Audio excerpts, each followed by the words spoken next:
Hello बच्चों, this is Sonia Jain from study चश्मा। तो बच्चों, आज हम करेंगे शिक्षा निदेशालय द्वारा जारी वर्कशीट नंबर 5, जो कि कक्षा 6 के विद्यार्थियों के लिए है। और इसकी जो डेट है वो है 8 अक्टूबर। और जो विषय है, सब्जेक्ट है, वो है हिंदी बचपन भाग 3। मतलब पहले के 2 पार्ट आ चुके हैं इसके बचपन के, और अब ये तीसरा भाग है।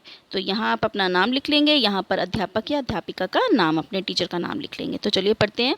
पिछले कार्यपत्रकों में हमने जाना कि लेखिका कृष्णा सोपती के बचपन और आपके बचपन में बहुत कुछ बदल चुका है। मतलब जो लेखिका है कृष्णा सोपती जी, उनके बचपन और अब आप जो बच्चे हैं और आपके बचपन में बहुत कुछ बदल गया है। जैसे कुल्फ़ी आइसक्रीम हो गई है। पहले के बच्चे बहुत ज़्यादा कुल्फ़ी खाते थे, लेकिन अब क्या खाते हैं?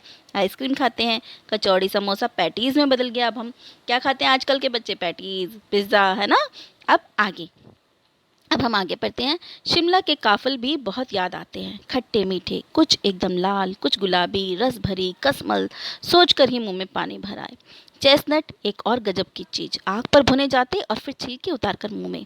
चना जोर गरम और अनारदाने का चूर्ण। हाँ, चना जोर गरम की पुड़िया जो तब थी और अब भी नजर आती है।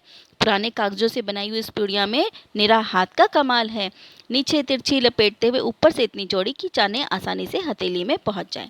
अब यहाँ क्या है, लेखिका अपने बचपन के बारे में बता रही है कि जब वो छोटी थी तो काफल कोई शायद फ्रूट है जिसे वो खाती थी, और वो कुछ खट्टे होते होते होते थे, मीठे होते थे, लाल गुलाबी, ठीक है। और सोच कर ही उनके मुंह में पानी आ जाता है। फिर चेस्टनट के बारे में बता रही हैं कि आग पर भुने जाता था उन्हें और फिर छिलके उतार कर उसे मुंह में डाल देती थी। फिर चना जोर गरम की बता रही हैं कि चना जोर गरम भी उन्होंने बहुत खाया है।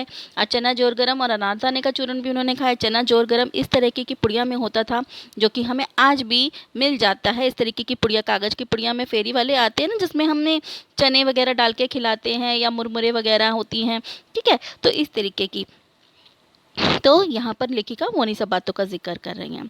एक वक्त था जब फिल्म का गाना चना जोर गरम बाबू मलाया मज़ेदार चना जोर गरम, उस उन दिनों स्कूल के हर बच्चे को आता था। मतलब उस टाइम में एक गाना बड़ा चलता था, चना जोर गरम बाबू मैं लाया मज़ेदार चना जोर गरम। तो उस टाइम के हर बच्चे को आता था। कुछ बच्चे पुड़िया पर तेज मसाला बुरकवाते, मतलब कुछ जिनको तीखा खाना होता तो वो तेज मसाला बुरकवाते। पूरा गिरजा मैदान घूमने तक ये पुड़िया चलती। एक एक चना पापड़ी मुंह में डालने और कदम उठाने में एक खासी लय रफ्तार थी। छुटपन में हमने शिमला रिज पर बहुत मज़े किए हैं। अब यहाँ तक तो लेखिका अपने खाने पीने की बात बताती रही है कि मैंने ये खाया और वो खाया, ठीक है। अब उसके बारे में अब लेखिका जो है अपने शिमला में घूमने की बता रही है कि कैसे कैसे उन्होंने क्या क्या किया, क्या क्या मज़े किए। घोड़ों की सवारी की। शिमला के हर बच्चे को कभी न कभी यह मौका मिल ही जाता है। हम जाने क्यों घोड़ों को कुछ कमतर समझते थे, उन पर हंसते थे। ननिहाल के घोड़े खूब हष्ट-पुष्ट और खूबसूरत। तो ननिहाल का मतलब होता है बेटा, जो नाना नानी का घर होता है उन्हें ननिहाल कहते हैं। उनकी बात फिर कभी कहती हैं, जो ननिहाल के जो घोड़े थे वो बहुत हष्ट पुष्ट, मतलब बहुत हेल्दी होते थे और बहुत खूबसूरत होते थे। लेकिन फिर कहती चलो उनकी बात फिर कभी करेंगे। शाम को रंग बिरंगे गुब्बारे, जाखू का पहाड़, ऊंचा चर्च, चर्च की घंटियाँ बजती तो दूर दूर तक उनकी गूंज फैल जाती। लगता कि इसके संगीत से प्रभु यीशु स्वयं कुछ कह रहे हैं। मतलब जब इनकी घंटियां बजती थी चर्च की, तो इतनी दूर दूर तक जाती थी कि उन्हें लगता था जैसे प्रभु यीशु, मतलब जो ईसा मसीह है, वो उनसे कुछ कह रहे हों। सामने आकाश पर सूर्यास्त हो रहा है। गुलाबी सुनहरी धारियां नीले आसमान पर फैल रही हैं। अब जब सूर्यास्त होता है तो क्या होता है, ऑरेंज ऑरेंज से कलर की, गोल्डन गोल्डन से कलर की लाइट्स आसमान में फैल जाती है। तो वही बता रही हैं। दूर दूर पहाड़ों के मुखड़े गहराने लगे और देखते देखते बत्तियां टिमटिमाने लगी। अब जब भाई क्या होता है, अंधेरा होता है तो क्या होता है, पहाड़ में मतलब गहराने लगे, मतलब काले पड़ने लगे, ठीक है। और बत्तियां टिमटिमाने लगी, मतलब लाइटें जलने लगी। रिच की रौनक और मॉल की दुकानों की चमक के भी क्या कहने। स्कर्डल पॉइंट की भीड़ से उतरता कोलाहल। अब यहाँ पर उन्होंने शिमला के अपने घूमने फिरने की सारी बातें बताई। अब यहाँ पर प्रश्न उत्तर है। लेखिका के बचपन में स्कूल के हर बच्चे को फिल्म का कौन सा गाना आता था?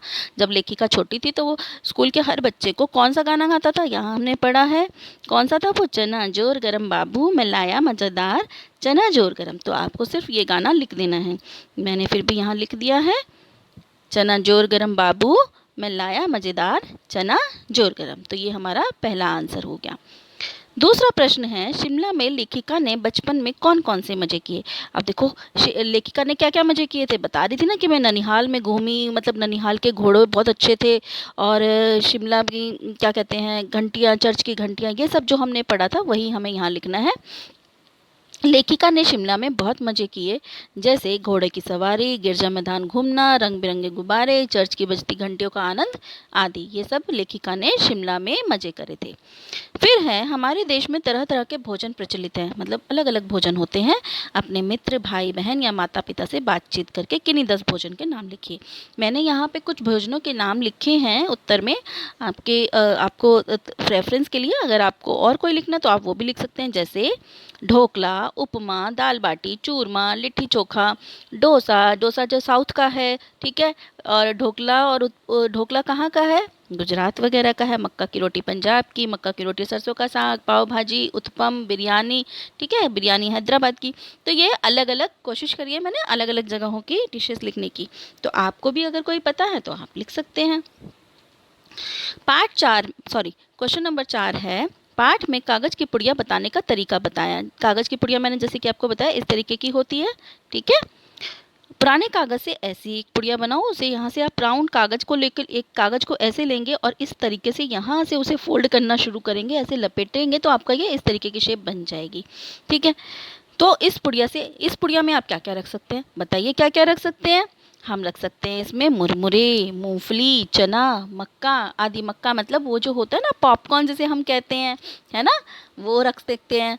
और क्या रख सकते हैं इसमें, चूरन वगैरह भी रख सकते हैं। तो मैंने यहाँ कुछ आपके एग्जाम्पल के लिए लिखे हैं, आप कुछ और भी लिख सकते हैं। उसके बाद है, पाठ में ऐसे शब्द छांट के जो आपने पहली बार पढ़े या सुने। अब देखो, थोड़ा से वर्ड मैंने यहाँ पे लिखे हैं, जैसे यहाँ पर मुझे नज़र आया चेस्टनट, और उसके अलावा काफल वर्ड, ठीक है। तो रस भरी, कसमल, ये यहाँ पे है कसमल। तो ये मुझे शब्द जो मैंने कि पहली बार पढ़े हैं, मैंने यहाँ लिख दिए हैं। अगर आपको इसके अलावा कोई और शब्द भी पता चलते हैं जो आपके लिए नए हैं तो आप उनके भी लिख सकते हैं।